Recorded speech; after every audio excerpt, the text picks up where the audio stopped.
బిస్మిల్లా వసలాతు వసలాము అలా రసూలిల్లా. విశ్వాస సోదరులారా, వరాల వసంతం రమజాను మాసం అన్న ఈ కార్యక్రమంలోకి మీ అందరినీ ఇస్లామీయ పద్ధతిలో ఆహ్వానిస్తున్నాము.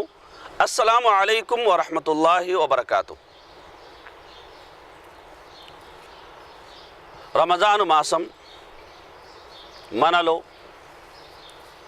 దైవ చింతనను, దైవ ధ్యానాన్ని పెంచే మాసం.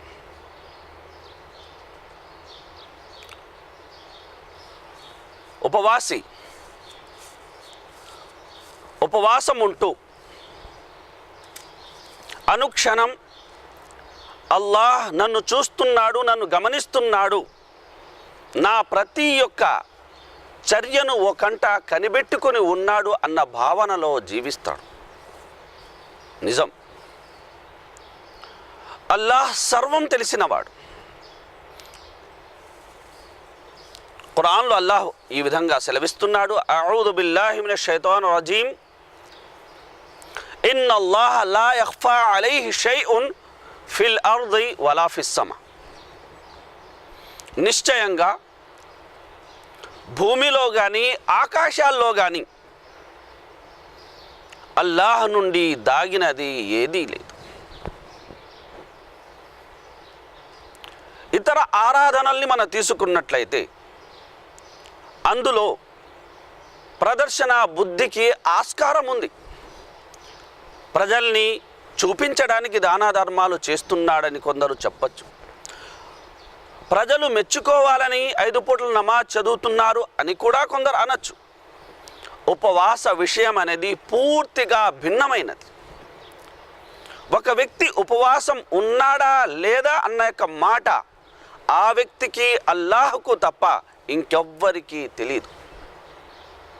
తను కడుపారా భోంచేసి బయటికి వచ్చి నేను ఉపవాసం ఉన్నానని చెప్పుకోవచ్చు. అయితే ఒక చిన్న పిల్లాడిని సైతం, ఉపవాసం ఉండే చిన్న పిల్లాడిని సైతం పిలిచి మనం చాక్లెట్ ఇచ్చి తినమంటే ససేమిరా అంటాడు.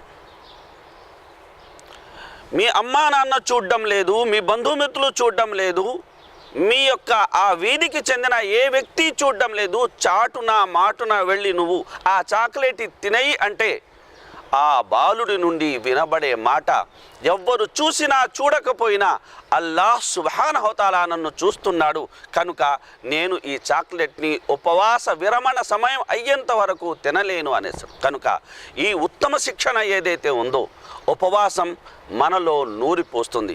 తద్వారా మనం మంచి కార్యాలకు దగ్గరగా ఉంటాం, చెడు కార్యాలకు దూరంగా ఉంటాం.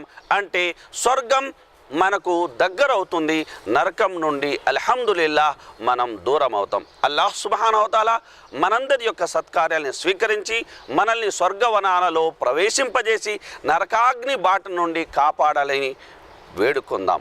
మరో మంచి మాటతో మళ్ళీ కలుద్దాం. అల్లాహ్ హాఫీజ్.